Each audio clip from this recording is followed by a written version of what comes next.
The Division Open Beta, guys. Over 6.4 million players participated in the beta of this game, which is, as Ubisoft said in a tweet, was setting a new record. Amazing. 6.4 million players? That's a lot of gamers. Me and Kajela were playing this game for hours while it was in the open beta phase. Due to a lot of technical difficulties that I will go into very shortly, we did not get any footage that we could use for a Let's Play the Division Open Beta, which is very, very sad. The reason for this is that Shadowplay, for some fucking reason, wouldn't do its job. Recording the game, sometimes the files would either get corrupt, or the recording would sometimes start lagging during combat, even though it did not lag on my screen, which is very, very weird. It might be because it's a beta, I don't know. We also had some minor problems with the audio. The audio would either bug or just cut out totally, but this actually happened also for us in game. Now, the beta launch, as I understand it, at least from people and Ubisoft, was actually quite a success. I personally had some problems with the UB bug, as I've been starting to call them now, where I could not get online, even though there was no scheduled maintenance. But it's only a minor problem. I would be gone for maybe half an hour, maybe something, and I would at least not disconnect or lag during my game time. It was just when I've been logging off and then trying to get on again. The game itself is beautiful. The graphics are just amazing and the sound is fantastic. The gameplay is, well, as some of my friends actually described it, it's orgasmic. The game itself, for you who do not know the story, is there have been epidemics that have hit London, I do believe, and that have just thrown the city into chaos. You are a special agent, a division agent to be honest, and you are here to help the city. Building a headquarters with a medical, a technical and security wing where you're supposed to kind of gather your forces and then strike back, reclaiming the city and doing good.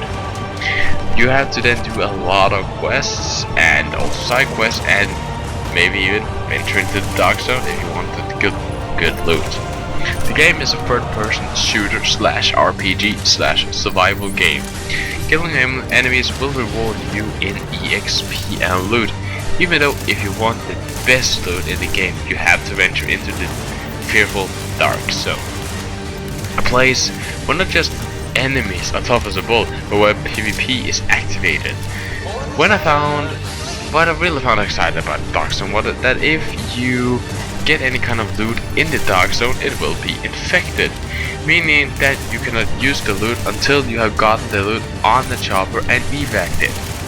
The loot will be put in a yellow bag that you would carry around, and if some other players would see you with this bag, they would most likely know that you are carrying some kind of good item and try to kill you, then picking up your loot of your dead body.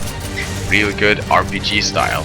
This is actually what I felt as a fun and fresh way of doing stuff, at least in my opinion. I really like that, as it's making it much more intense. It's not just a grinding through getting stuff, it is grinding through and then surviving while you can evac that stuff.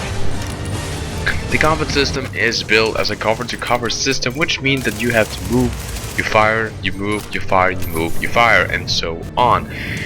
You got some skills which you unlock by EXP leveling up and doing those quests, which will gain you EXP in either your medical, your security, or your technical skill tree, and then on getting more and more items. For example, the sticky bomb grenade launcher, as you will see me sometimes using on the screen. Playing these games with your friend is not just super fun, but also quite rewarding. Being able to outflank your enemy does that you can clean way faster. You can take on bosses easier by where you have to just move, shoot, and then you draw the aggro of the boss, while your friends outflank him, go behind, hit those weak spots on the boss, and then you can just run off. Your friends will then get the aggro, and then you continue like that in a circle. Playing I really actually enjoyed shooting in this game.